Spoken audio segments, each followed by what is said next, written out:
Baik, Ida, saya ingin bertanya tentang hobi Anda ya. Ya, Yang pertama, Anda kan tertarik dengan bidang makeup artist nih. Jadi saya ingin bertanya dulu, sejak kapan Anda tuh suka dengan bidang ini? sebenarnya semenjak saya menginjak umur dewasa ya, saya kan lebih senang tampil feminin. Jadi saya lebih senang make up gitu ya kan. Setelah lebih senang make up, saya belajar dari tutorial-tutorial di TikTok, dari Instagram. Mulai dari itu saya mulai untuk bisa untuk make up. Tapi kalau untuk makeup artist itu sebelumnya saya mungkin hanya untuk ikut kakak saya gitu untuk make up lainnya gitu kan, acara pernikahan, acara apa saja. Itu ada sih pengalaman yang buat Anda suka sama ini bidang ini?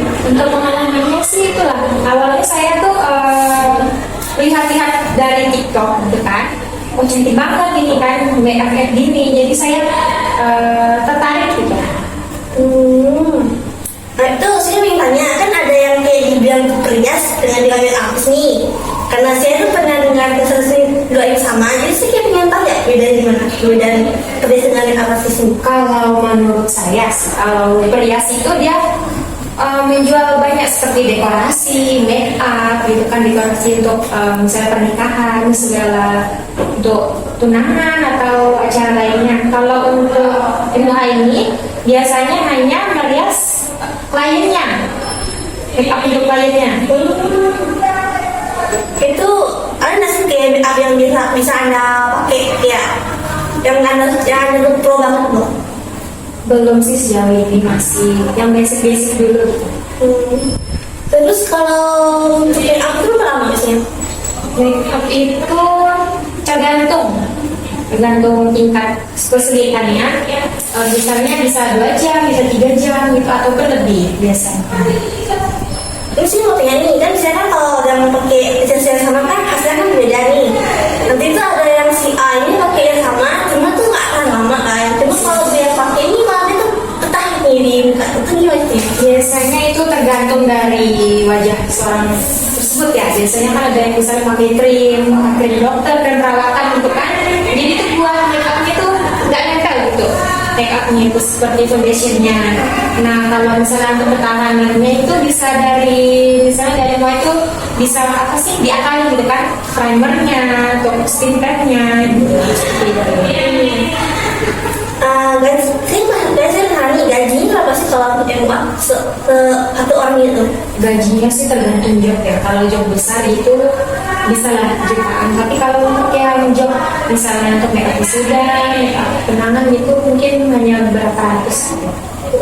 Lumayan juga sih sebenarnya.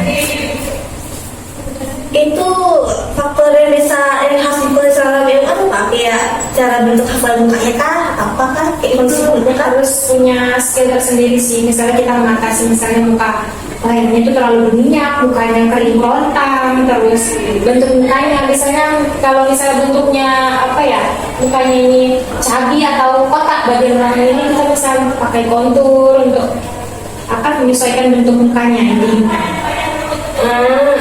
Kalau MUA itu apa ya? MUA dasar MUA itu apa ya? Dasar MUA untuk apa aja?